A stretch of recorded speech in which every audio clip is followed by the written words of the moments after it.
श्री स्वामी समर्थ. आपल्याच्या या व्हिडिओमध्ये आपल्या सर्वांचे मनापासून स्वागत. आम्ही आमच्या चॅनलवर आज तुमच्यासाठी श्री स्वामी समर्थ चरित्र सारामृतमधील 9वा अध्याय घेऊन आलो आहोत. चला तर मग सुरू करूया. या अध्यायातील पहिला श्लोक म्हणजे घरोघरी स्वामी कीर्तने नित्य होती ब्राह्मण भोजने स्वामी नामाची जपध्याने अखंडित चालती. या श्लोकाचा अर्थ असा की अक्कलकोट नगरीत प्रत्येक घरी स्वामींची कीर्तन चालायची. रोज ब्राह्मणांचे पूजन व भोजन घडवले जाई. स्वामींचं नामस्मरण जप ध्यान हे सगळं अखंड चालू असायचं. या अध्यायातील दुसरा श्लोक म्हणजे दिगंतरी गाजली ख्याती कामना धरुनी चित्ती बहत लोक दर्शना येती अक्कलकोट नगरात. या श्लोकाचा अर्थ असा की स्वामी समर्थांची कीर्ती सर्व दिशांना गाजू लागली. मनात अनेक इच्छांचं ओझं घेऊन भक्तगण दूर अक्कलकोटमध्ये स्वामींच्या दर्शनासाठी येऊ लागले.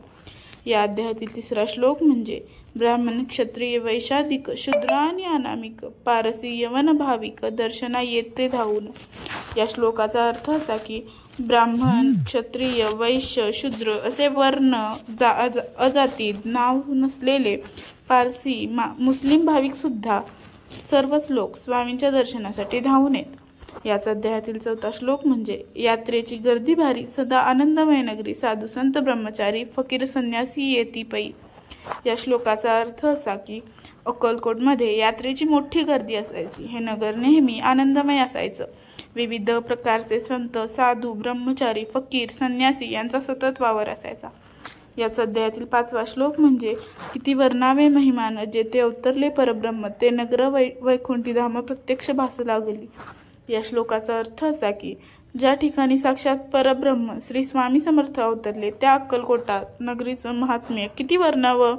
ती नगरी जणू प्रत्यक्ष वैकुंठ धामच वाटू लागली होती. याचा अध्यायातील 6वा श्लोक म्हणजे असो ऐसा नगरात शंकरराव प्रवेशत आनंदमय झाले शंकरराव सांगती गोष्टी करून स्वामी अशा दिव्य अक्कलकोट नगरीत शंकररावाचा एक भाविक आला. त्याचं मन आनंदाने सुंदराबाईशी समाधान अनुभवायला आणि तिला आपली व्यथा सांगितली. म्हणाला श्लोक माझी स्वामींशी भेट घडवून झाली त्यामुळे तू मोठी स्वामी करशील ही चिंता उपजली. याचा अध्यायातील 10वा श्लोक म्हणजे या श्लोकाचा दूर करावी म्हणून विनंती कराल स्वामीची तरी आपणाला द्रव्य फार होईल. त्याला चिंता वाटत असा की स्वामींची भेट कशी व्याधी आजार त्याने काही उपाय शोधायचा आणि स्वामींच्या चरणी विनंती. याचा अध्यायातील 8वा तुला बक्षीस होते स्वामी शंकरराव त्यात सुंदराबाई मुख्य. याचा अध्यायातील 11वा श्लोक तिच्या बाईचे द्रव्य लोभ पूर्ण आनंद स्वामींच्या आजूबाजूला अनेक सेवक दोन सह सुंदराबाई नावाची एक महिला सेविका विशेषाचा लोभ झाला. बहुतेक स्वामींची सेवा तिच्याच हाती चालायची. मी हे काम करीन पण तुम्ही मला 2000 रुपये द्याल ना. याचा अध्यायातील 12वा श्लोक म्हणजे ते म्हणती बाईसी इतके कार्य जरी करीसी तरी 10,000 रुपयांसी देईन सत्यवचन आहे. या श्लोकाचा अर्थ असा की शंकरराव म्हणाले तू जर हे काम खरंच करशील तर मी तुला 2 नव्हे 10,000 रुपये देईन. हे माझं सत्यवचन आहे. याच अध्यायातील 13वा श्लोक म्हणजे बाई विस्मित झाली अंतरी ती म्हणे हे सत्य जरी तरी उदक घेऊन करी संकल्प आपण सोडावा. या श्लोकाचा अर्थ असा की बाईला हे ऐकून आश्चर्य वाटले. ती म्हणाली खरंच असं असेल तर मग पाण्याचं उदक घेऊन विधीपूर्वक संकल्प करून तसं वचन द्या. याच अध्यायातील 14वा श्लोक म्हणजे शंकरराव तैसे करीती बाई आनंदली चित्ती म्हणून मी प्रार्थनीया स्वामींप्रती कार्य आपुले करीन. या श्लोकाचा अर्थ असा की शंकरराव संकल्प करतो. बाई अत्यंत आनंदित होते आणि म्हणते मी स्वतः प्रार्थना करून तुमचं काम करून देईन. याचा अध्यायातील 15वा श्लोक म्हणजे मग एके दिवशी यती बसले होते आनंदी वृत्ती शंकरराव दर्शन घेती भावचित्ती विशेष. या श्लोकाचा अर्थ असा की एक दिवस स्वामी समाधिस्थ स्थितीत बसले होते आनंदमग्न अवस्थेत. शंकरराव त्यांचं दर्शन घेतात अतिशय भक्तिभावपूर्ण मनाने. याचा अध्यायातील 16वा श्लोक म्हणजे बाई स्वामींचे बोले वचन हे गृहस्थ थोर कुलीन परिपूर्व कर्मे या लागून ब्रह्मसंबंध पीडितो. या श्लोकाचा अर्थ असा की सुंदराबाई स्वामींना विनंती करते हा गृहस्थ एका उत्तम कुलातला आहे पण पूर्वजन्माच्या कर्मामुळे ब्रह्मसंबंध नावाच्या मानसिक विकाराने हा त्रस्त झाला आहे. याचा अध्यायातील 17वा श्लोक म्हणजे तरी आता कृपा करून मुक्त करावे व्याधीपासून असे एकता वरदानी समर्थ तेथून उठले. या श्लोकाचा अर्थ असा की म्हणून कृपा करून याला व्याधीतून मुक्त करा असं ऐकून वरदहस्त असणारे श्री स्वामी समर्थ लगेच उठले. याच अध्यायातील 18वा श्लोक म्हणजे चालले गावाबाहेरी आले शेखनुराचे दर्ग्यावरी शंकररावही बरोबरी त्या स्थळी पातले। या श्लोकाचा अर्थ असा की स्वामी गावाबाहेर चालले, ते थेट शेखनूर या मुस्लिम संताच्या दर्ग्याजवळ पोहोचले। शंकररावही त्यांच्याबरोबर होता। याचा अध्यायातील 19वा श्लोक म्हणजे येवन स्मशानभूमीत आले यतिराज त्वरित एका नूतन खाचेत निजले छाटी काट टाकून। या श्लोकाचा अर्थ असा की स्वामी एका यवन म्हणजेच मुस्लिम स्मशानभूमीत त्वरेने पोहोचले। तेथे एक नव्याने खणलेल्या खाचेत सुप्रसिद्ध योग मुद्रेत डोकं टाकून झोपले। याचा अध्यायातील 20वा श्लोक म्हणजे सेवेकरी शंकररावासी म्हणती लीला करून येसी चुकवले तुमच्या मरणासी निश्चय मानसी धरावा। या श्लोकाचा अर्थ असा की तेथील सेवक शंकररावाला सांगतात, स्वामींनी हे जे केलं ते लीला आहे, त्यामुळे तुझं मृत्यूचं संकट टाळलं गेलं। आता निश्चयाने ठरव की तू वाचला आहेस। याचा अध्यायातील 21वा श्लोक म्हणजे काही वेळ गेल्यावरी उठली समर्थांची स्वारी शेखनुराचे दर्ग्यावरी येऊनी पुढे चालती। या श्लोकाचा अर्थ असा की थोडा वेळ गेल्यावर स्वामी उठले आणि दर्ग्यावरून पुढे चालू लागले। याचा अध्यायातील 22वा श्लोक म्हणजे शंकररावे त्या दिवशी खान दिदला फकीरांसी आणि शेखनुराचे दर्ग्यासी एक कफनी चढविली। या श्लोकाचा अर्थ असा की त्या दिवशी शंकररावाने फकीरांना भोजन घातले आणि दर्ग्यावर एक कफनी अर्पण केली। याचा अध्यायातील 23वा श्लोक म्हणजे मग काही दिवस लोटत स्वामी राजा आज्ञापित बारीक वाटून निंबपत्र 10 मिरे त्यात घालावी। या श्लोकाचा अर्थ असा की काही दिवसांनी स्वामींनी आज्ञा दिली की बारीक वाटलेलं निंबपत्र, कडुलिंबाची पाने आणि 10 मिरे एकत्र करून औषध तयार करा। याचा अध्यायातील 24वा श्लोक म्हणजे ते घ्यावे हो औषध त्याने जाईल ब्रह्मसंबंध जाहला स्वामी राजवैद्य व्याधी पळे आपणाची। या श्लोकाचा अर्थ असा की हे औषध घ्या, त्याने ब्रह्मसंबंध म्हणजेच एक प्रकारचा मानसिक विकार दूर होईल असे सांगत स्वामी स्वतः वैद्य झाले आणि आजार हा नाहीसाच झाला।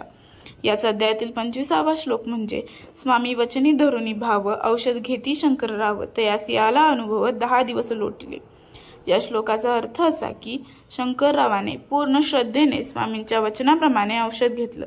10 दिवसात त्याला परिणाम जाणवू लागला। याचा अध्यायातील 26वा श्लोक म्हणजे प्रकृतीसे आराम पडिला राव गेले स्वनगराला काही मास लोटता तयाला ब्रह्मसंबंध सोडिले। या श्लोकाचा अर्थ असा की त्याच्या प्रकृतीत खूप सुधारणा झाली। तो आपल्या गावी परत गेला। काही महिन्यात ब्रह्मसंबंधाचा त्रास पूर्णपणे निघून गेला। याचा अध्यायातील 27वा श्लोक म्हणजे मग पुन्हा आनंदेसी दर्शना आले अक्कलकोटी घेऊन स्वामी दर्शनाचे आनंदित झाले। या श्लोकाचा अर्थ असा की नंतर तो आनंदाने पुन्हा अक्कलकोटला आला, स्वामींचं दर्शन घेतलं आणि अत्यंत आनंदित झाला। याचा अध्यायातील 28वा श्लोक म्हणजे मनती व्याधी गेल्यानंतर रुपये देईन 10 सहस्त्र असा केला निर्धार त्याचे काय करावे। या श्लोकाचा अर्थ असा की आजार गेला की 10,000 रुपये देईन असा निर्धार त्यांनी केला होता, पण आता त्या वचनाचं काय करावं। याचा अध्यायातील 29वा श्लोक म्हणजे महाराजा आज्ञापिती गावाबाहेर आहे मारुती तेथे चुने गच्ची निश्चिती मठ तुम्ही बांधावा। या श्लोकाचा अर्थ असा की स्वामींनी आज्ञा दिली, गावाबाहेर मारुतीचं स्थान आहे, तिथे चुना आणि गच्ची वापरून मठ बांधा।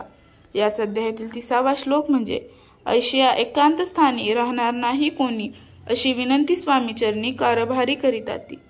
या श्लोकाचा अर्थ असा की लोक स्वामींना म्हणाले, ते स्थळ एकांतात आहे तर ते कोणीही राहणार नाही अशी विनंती कारभाऱ्यांनी स्वामींकडे केली। याचा अध्यायातील 31वा श्लोक म्हणजे परी पुन्हा आज्ञा झाली मठ बांधावा त्याच स्थळी भुजंगाधिक मंडळी दाखवलेली जागा तयांनी। या श्लोकाचा अर्थ असा की तरी सुद्धा स्वामींनी पुन्हा स्पष्ट आज्ञा दिली की मठ त्याच जागी बांधा। भुजंगासारख्या सेवकांनी ती जागा दाखवली। याचा अध्यायातील 32वा श्लोक म्हणजे सर्वानुमते तेथेची मठ बांधला चुन्ने गच्ची कीर्ती शंकररावांची अजरामर राहिली।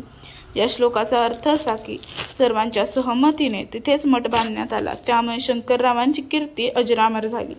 याचा अध्यायातील 33वा श्लोक म्हणजे अगाध स्वामी चरित्र तयाचा न लागेची पार परिगंधोदक पवित्र अल्पसेविता दोष जाती।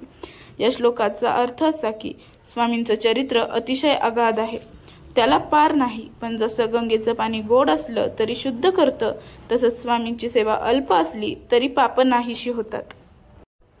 याचा अध्यायातील 34वा श्लोक म्हणजे श्रवणी धरावा आदर त्याने साधती इह पत्र जे झाले स्वामी किंकर विष्णू शंकर वंदिती त्या।